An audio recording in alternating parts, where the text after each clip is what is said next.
Hello friends, पति पत्नी और वो। हाँ, मैं सलोनी की खूबसूरती देखकर बहक गया था। हमने नया मकान लिया तो शिफ्ट करने के लिए मैं ट्रक पर सामान लदवा कर ले आया। हमारा अपार्टमेंट दूसरी मंजिल पर था। एक बड़े से अहाते में बिल्डिंग एक दूसरे के इतने करीब थी कि अगर सामने की बिल्डिंग के किसी अपार्टमेंट में जाना हो तो एक छलांग लगाकर आसानी से पहुंचा जा सकता था। घर में पहुंचते ही नीतू और मेरी बहस शुरू हो गई। नीतू सबसे पहले किचन सेट करना चाह रही थी और मैं अपनी स्टडी किताबें अलमारी में रखने के बाद मैं पलंग एक तरफ रखकर सेट कर ही रहा था। तभी सामने वाले अपार्टमेंट में एक महिला की हल्की सी झलक दिखाई दी। ध्यान से देखने पर वो बेहद खूबसूरत और किसी मूर्ति की तरह लग रही थी। मेरे दिल में उसे दोबारा देखने की तमन्ना जागी। इस बीच 15-20 मिनट बीत गए। काम कम हो रहा था, ताक झाक ज़्यादा हो रही थी। अचानक नीतू चाय लेकर कमरे में दाखिल हुई। उसकी पेशानी पर पसीने की बूंदें चमक रही थी।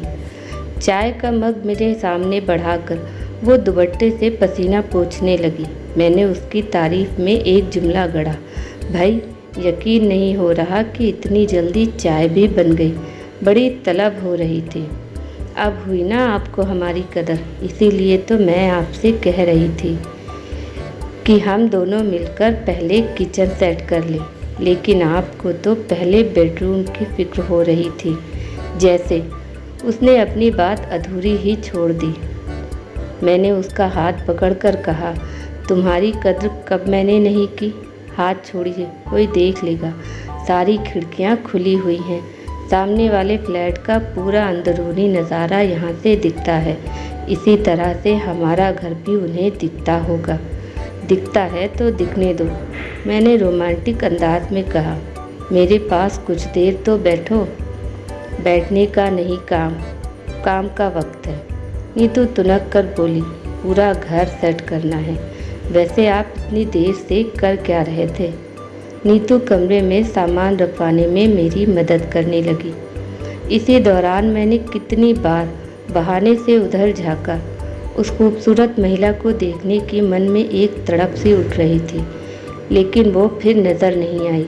अलबत्ता एक अधेड़ उम्र की बदसूरत नौकरानी ज़रूर दिखाई दे गई थी।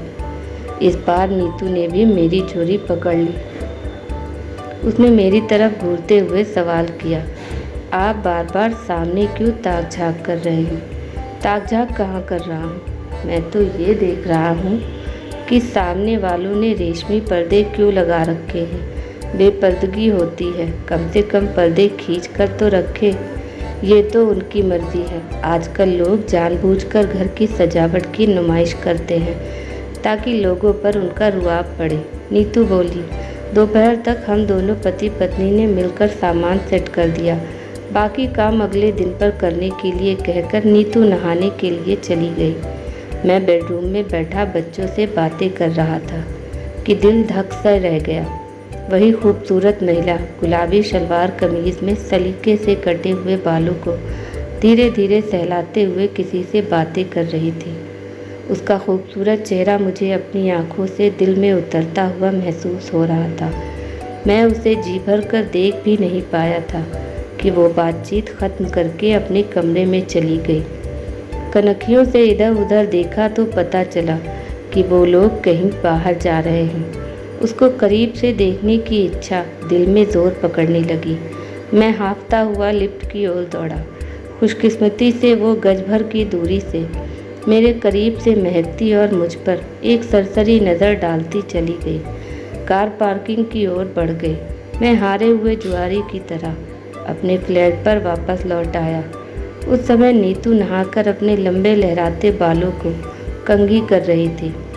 नीली बॉर्डर वाली साड़ी और सफ़ेद ब्लाउज में उसकी सांवली रंगत और निखर आई थी। इसके बावजूद मुझे नीतू में कोई सुंदरता नज़र नहीं आ रही थी, ना ही कोई आकर्षण।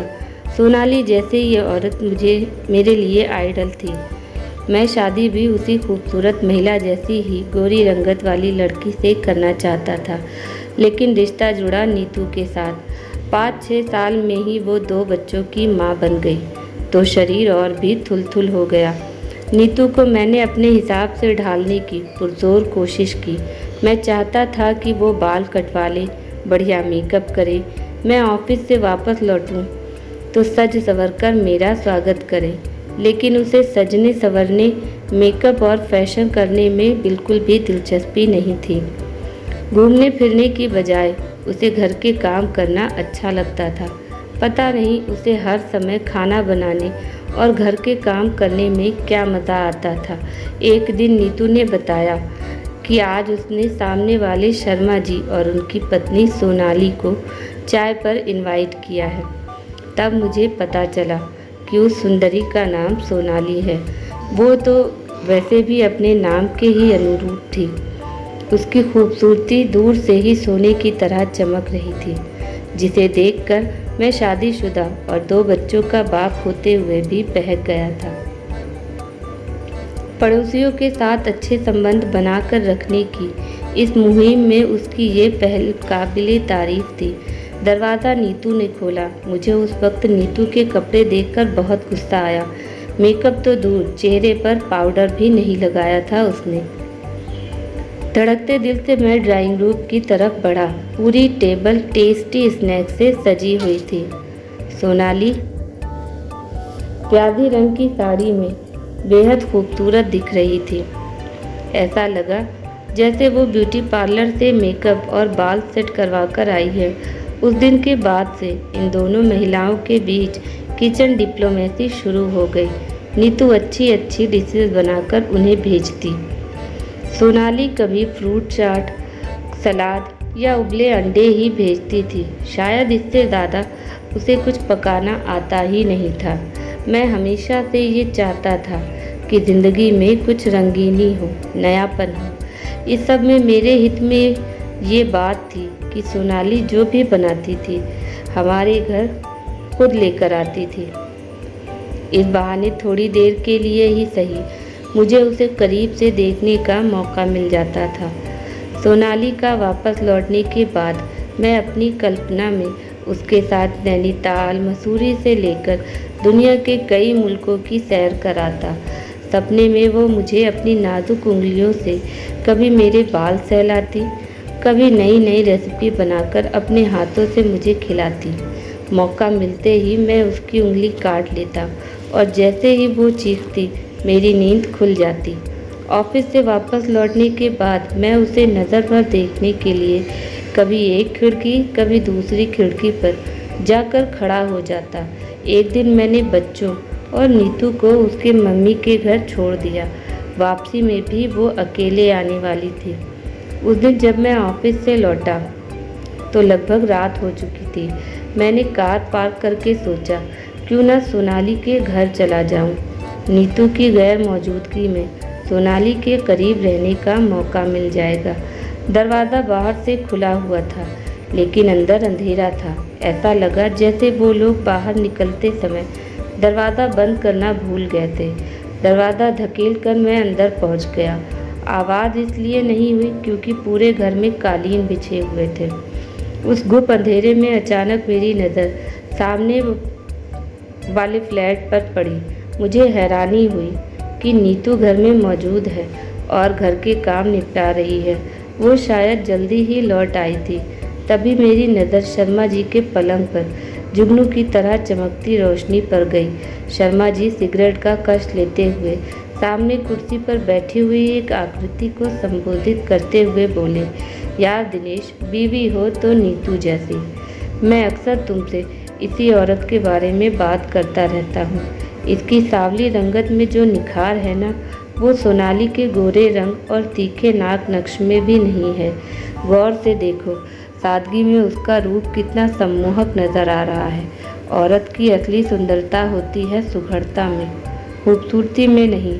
दिनेश ने भी शर्मा जी की हाँ में हाँ मिलाई। कितनी बार मैंने सोनाली को समझाया है नीतू की तरह सादगी से रहे, ताश पार्टी, किटी पार्टी, होटलबाजी में समय ना बर्बाद करे, काम काज करने में मन लगाए, पर वो सुनती ही नहीं। लगता है तुमने बहुत करीब से नीतू को देखा परखा है। हाँ, मैं जानता हूँ किसी के घर में ताक झाँक करना बुरी हरकत है, लेकिन क्या करूँ, दिल के हाथों मजबूर हूँ। काश मुझे भी नीतू जैसी पत्नी मिली होती। पुरुष के चेहरे के अंदर एक और चेहरा छुपा होता है। अक्सर पुरुष खूबसूरत महिला को देखते ही बहक जाते हैं। मैं भी बहक गया था। भूल गया था कि दूल्हा अपनी दुल्हन को पत्नी मानने के अलावा प्रतिबद्ध और वफादार रहने का भी वादा करता है। फिर मैं नीतू जैसी पत्नी मिलने के बावजूद किसी रेगिस्तान में खड़ा पानी की तलाश में भाग रहा था। आपको ये कहानी कैसी लगी? कहानी के बारे में कमेंट करके अपनी राय हमें ज़रूर बताएं। अगर आपको ये कहानी पसंद आई हो तो अपने दोस्तों के साथ शेयर करें और ऐसी ही कहानियाँ सुनने के लिए हमारे चैनल से जुड़े। Thanks for watching. Please subscribe my channel and hit the bell button. Bye bye.